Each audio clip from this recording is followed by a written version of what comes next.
It is 6 a.m. in Washington, 1 p.m. in Kiev, and 8 p.m. on Tuesday, February 25th here in Korea. Thank you for joining us. Live from Seoul, I'm Moon Geon-young, and this is ARIRANG News at 8. Now, 1 year ago on this February 25th, then President-elect Park Geun-hye took office, becoming Korea's 11th president and the first ever female president of the nation. And on this Tuesday, to mark the occasion, President Park laid out the details of her 3-year economic innovation plan. Here's our presidential office correspondent, Eoh Jin-joo. Reunification of the two Koreas will be a bonanza. In line with this comment made in her New Year's address, President Park announced plans to set up a presidential reunification preparation committee to seek out ways to bring about what she called a systematic and constructive reunification. 이곳에서 한반도의 통일을 준비하고 남북 간의 대화와 민간 교류의 폭을 넓혀갈 것입니다. The committee will operate beyond the purview of the Unification Ministry, with experts and civic groups from various sectors, ranging from foreign affairs and security to the economy and culture, drawing up a specific blueprint for a unified Korea.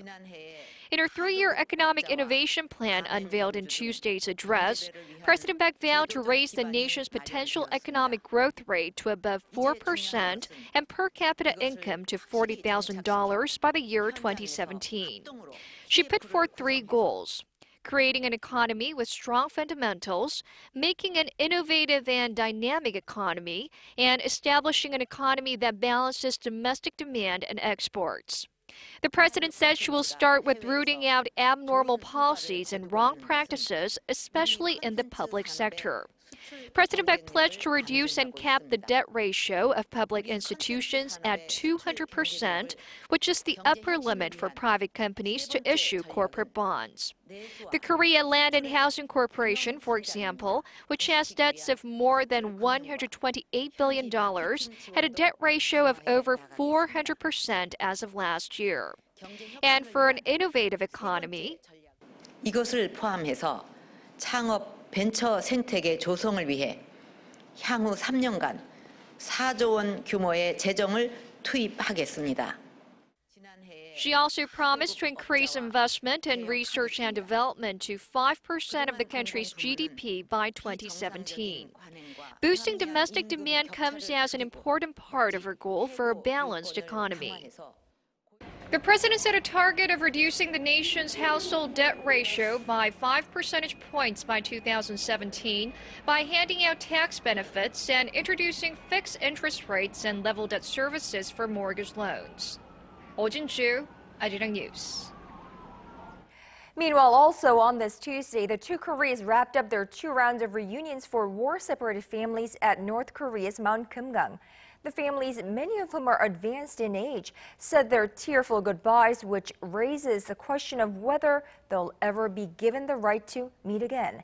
ARIRANG News Unification Ministry correspondent Hwang Sang-hee reports.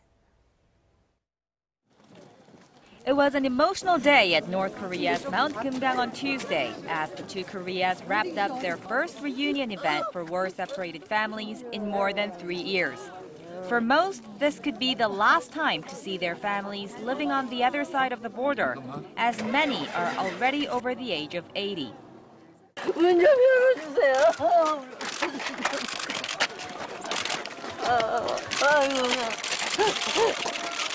아유, 언제 만나지? 손자 만나게. 마주.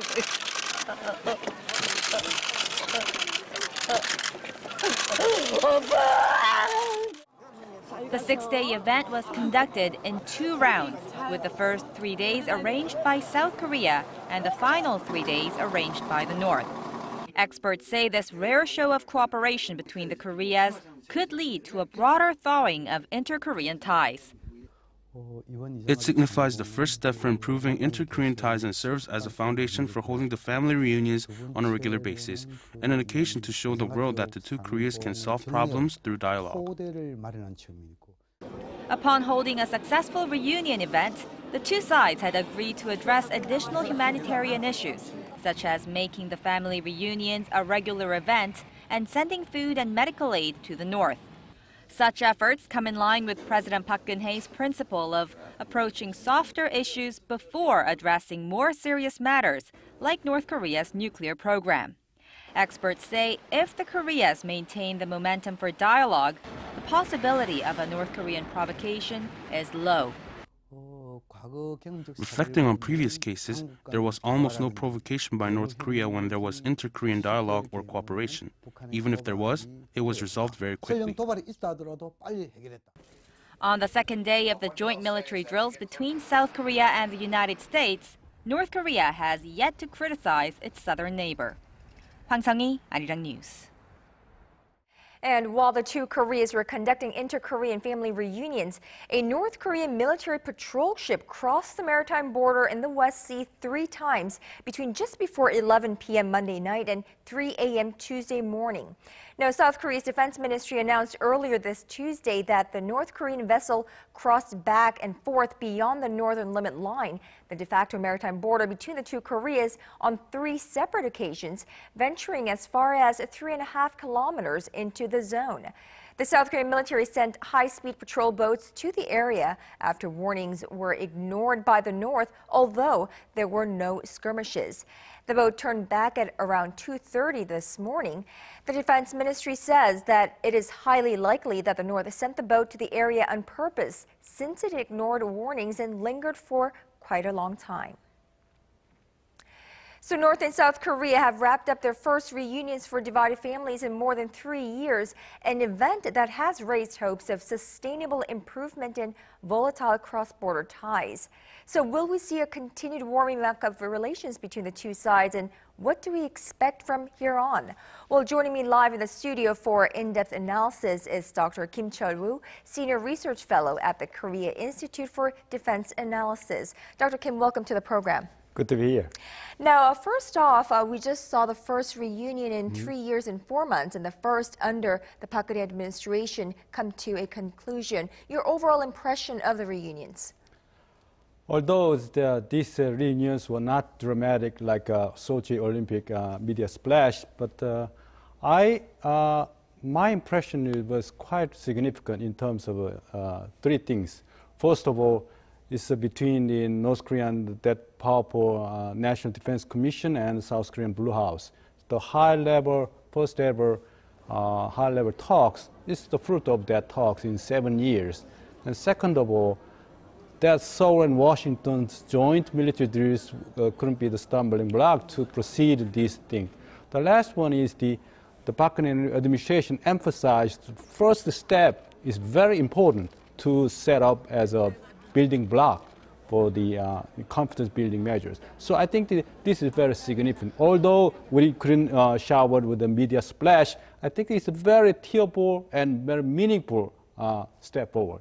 Now, in terms of North Korea's attitude this time around, did we see or witness any change in attitude by North Korea? Yes, indeed. Unlike the all anticipated blackmailing, like a highly military tension, they bought the so-called supreme leader's dignity. The North and South Korea agreed upon the no more slandering regarding the top leader. They bought it, which means they perceive that as a regime threat, regime survival scheme. So I think the North Koreans' relatively low-key approach regarding the North and South Korean joint military release is very significant. In that sense, North Korea's approach their strategic analysis is that this is the one and only exit strategy to solve North Korea's isolation or economic problems. Now, what we saw this time around is the highly aged family reunion participants, and it's raised the urgency of making this a regular event. Now, do you foresee this becoming a regular event? Like you mentioned, this is very agony, phenomenon. Out of the around 130,000 applicants, almost 45% of them have died. The North and South Korea is trying to set up these family unions as a stepping stone toward more improved North and South relations. But North Koreans is very unlikely to accept But South Korea wants to at least let them have exchanging letters or emails or phone calls. But during the last 12 rounds of family union events, it's like eventful. So right after that, this kind of events, there are lots of exchanges between North Korea and South Korea. But still, we shouldn't be make it like events, these unions. This is a humanitarian issue. Definitely so. Now, the 6-day reunion seemed to have gone without much hiccups, despite South Korea and U.S. joint military drills, which North Korea highly condemned. However, we just learned this morning that North Korean patrol ship crossed or violated the maritime border, the NLL, 3 times. Now, what do you make out of that? What are North intentions? North Koreans, pinpointing the South Korean the Seoul government, if you do not follow through these kind of North Koreans' grave proposal sincerity, we do that like in 2010, almost like in September, October or September 2010, right after the family union, within 3 weeks, they attacked Yeonpyeong Island with artillery fire. So which means they reminded us that if you do not, follow through all the more fruitful measures, we would do this kind of provocation. This is a kind of litmus proposal, toward the Seoul government. So your stance is that this was purposely done by North Korea? Yes, indeed. There is no more mistakes. This intentional, prodding to go ahead with North and South Korea's expanded relations. Highly calculated move. Now, what about South Korea's offer to provide aid for vaccines for the animal disease breakout there? Today's President Park's comment is very significant in terms she promised to expand the civilian or humanitarian exchange, the civilian side. In that sense, a couple of days ago, although civilian side,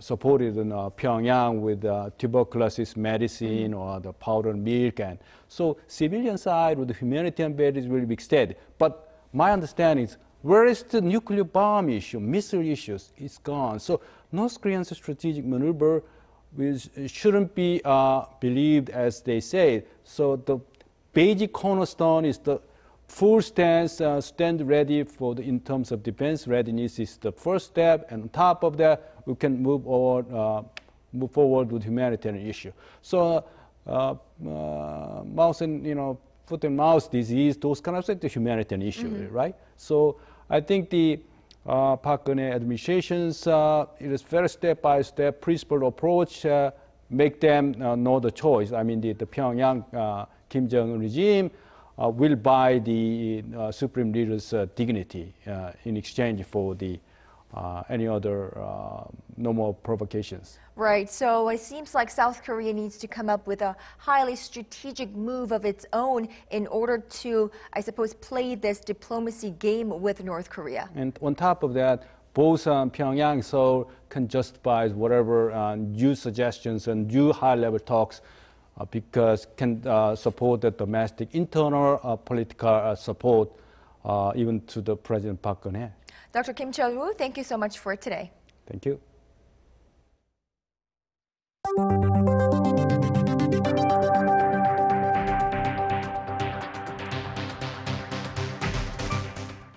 Now, buried under massive amounts of debt, Korea's state-owned enterprises are looking for a way out. The people that run the corporations appeared before lawmakers on this Tuesday to explain just how they plan to go about doing it. Our National Assembly correspondent Ji Myung-gil has more. 14 CEOs from state-owned enterprises were front and center at a policy briefing of the Parliamentary Land Committee on Tuesday, where they emphasized that their focus is on reducing debt and improving management. The Korea Land and Housing Corporation is the most indebted public firm. We plan to work closely with the committee's lawmakers in reforming our institution. Korail continues to assess which assets to sell off this year for debt repayment in line with the government's reform drive. Public companies have been under fire for handing out what many see as excessive bonuses, benefits, and perks to their employees, despite mounting debts and deteriorating business conditions. To reverse the tide, the Korea Railroad Corporation and Korea Electric Power Corporation plan to offload real estate assets and shares to the tune of $1.7 billion and $1.4 billion, respectively. The Korea Expressway Corporation has similar plans, but will also be reforming the main source of its revenue. After repaying our debt by selling assets and restructuring, we're looking at the price of toll gate fees, which is one of the main causes for our deficit. The members of the Parliamentary Land Committee listened to the plans and suggested that state-run corporations do more business with smaller enterprises when starting new projects. Lawmakers also urged CEOs to take comprehensive public sector reforms, such as selling non-core assets, reducing excessive benefits to workers, and streamlining their overall business structure to resolve the worsening debt problem. Kim Young-gil, ARIRANG News. Meanwhile, the nation's umbrella labor unions staged simultaneous rallies across the country on this Tuesday in protest against the Park Geun-hye administration. Our Connie Kim explains what it is they are rallying for. Some 40,000 angry workers from the Korean Confederation of Trade Unions turned out in force at Seoul Plaza on Tuesday afternoon to demand that President Park Geun-hye step down. They claim her administration has been oppressing workers and moving to privatize public firms. The union workers later staged a walkout protest through central Seoul before returning to the plaza to hold a candlelight vigil. Currently, 1,400 police are on site with water cannons at the ready should the protesters get out of hand. The afternoon rally follows similar ones throughout 12 cities earlier on Tuesday. In the morning, members of the Korean Railroad Corporation staged a one-day walkout. They're demanding that the state-run railway operator withdraw charges against unionists who took part in a strike in December, which was launched in protest of a government plan that would create a subsidiary to run a high-speed train line. The union claims the plan is a first step toward the privatization of Korail. Despite the protest, there were no inconveniences caused in railway operations since Korail had planned ahead and dispatched some 1,800 replacement workers. The greater protest, organized by the Korean Confederation of Trade Unions, was expected to draw some 200,000 people, but just 50,000 took part, mainly because the core labor union of Hyundai Motor and Kia Motors decided not to join in. The government has warned of stern measures against those taking part in what it calls an illegal walkout and notified citizens to take public transportation to avoid traffic jams caused by the protests on the streets. Connie Kim, ARIRANG News. Korea's Olympic squad returned home on this Tuesday to a hero's welcome. Some came back sporting medals, some didn't, but they all came back looking ahead to 2018 when Korea's resort town of Pyeongchang will play host to the Games. Our Sochi 2014 correspondent Song Ji-sun went out to welcome the athletes herself, as well as the Olympic flag. Home sweet home. Whether returning with medals or without them on Tuesday, all the Korean athletes were welcomed with cheers from home fans after landing at Incheon Airport. We returned from Sochi with 8 medals overall. We finished in 13th place in the medal count, falling short of our initial goal of being in the top 10. But all the athletes gave it their best, especially the female Olympians. They did a great job with short track skaters, winning multiple medals. The underachievement could have been disappointing, considering the efforts input over the past 4 years. But figure skater Kim Yeon-ah is content, despite winning silver in an event many believe she should have won gold in. I'm just glad that it's all over now and that I was able to show all that I prepared through the tough times. I still can't believe it's all over now. And those that made a successful debut are already picturing themselves at the next Games. I'm grateful I won medals of all colors. I want to prepare well over the next 4 years and do even better at Pyeongchang. The Olympic flag from Sochi was also on board the same plane as the athletes and will call the provincial office of Pyeongchang its new home starting later this week. The run-up to Pyeongchang has begun. All eyes are now on us, and we study everything from Sochi. We will showcase Korea, a developed country now, 3 decades after hosting the Seoul Summer Games in 1988. Both the winter sports athletes and the Pyeongchang organizing committee came back from Sochi with some lessons learned. about how to host some memorable games and make the state at home their own. 송지선, 아리랑 뉴스, 인천. When the 2014 ITU Plenipotentiary Conference opens this October in Korea's southeastern port city of Busan, ARIRANG TV will be its official global broadcaster. Seoul Science Minister Choi Moon-gi and ARIRANG TV CEO Son Ji-ae signed an MOU earlier today, which states that ARIRANG TV will promote the international conference along with the Korean Broadcasting System and Yonhap News Agency. Now, internet provider KT and Korean Air will also be promoting the event. The conference will be held in Busan from October 20th to November 7th, with some 3,000 officials and experts from 193 member states in attendance to discuss global issues related to telecommunications.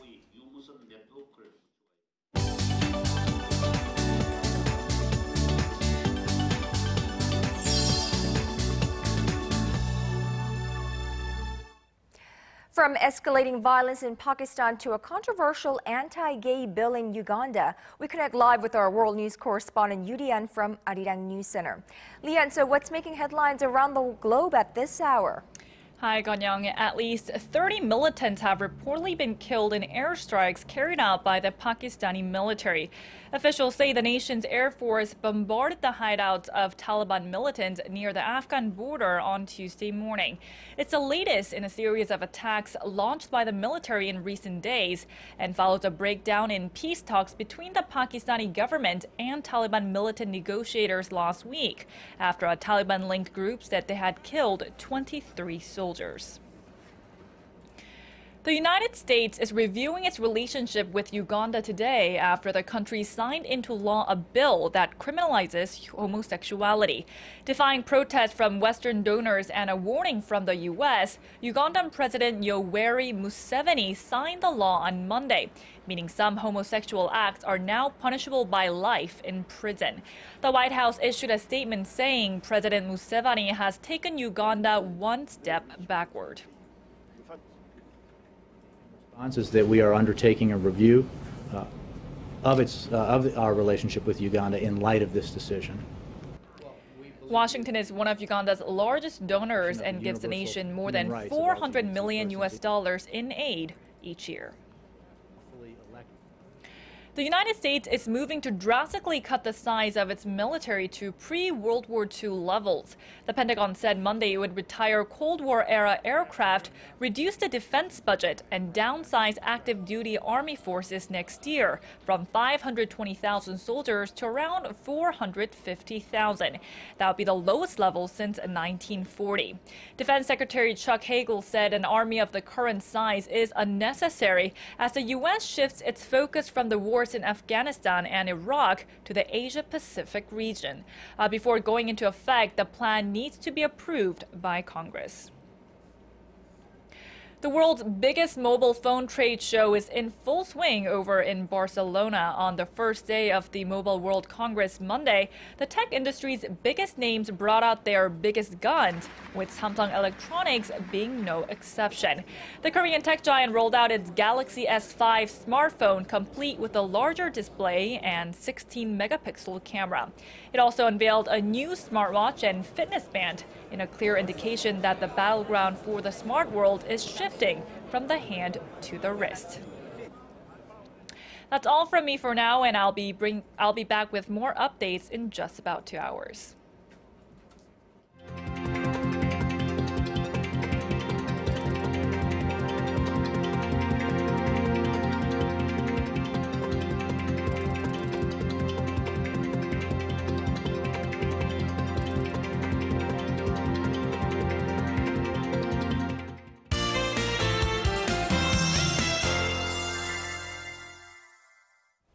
And time now to get a check on the weather conditions, and for that, let's turn to our Kim Bo-kyung.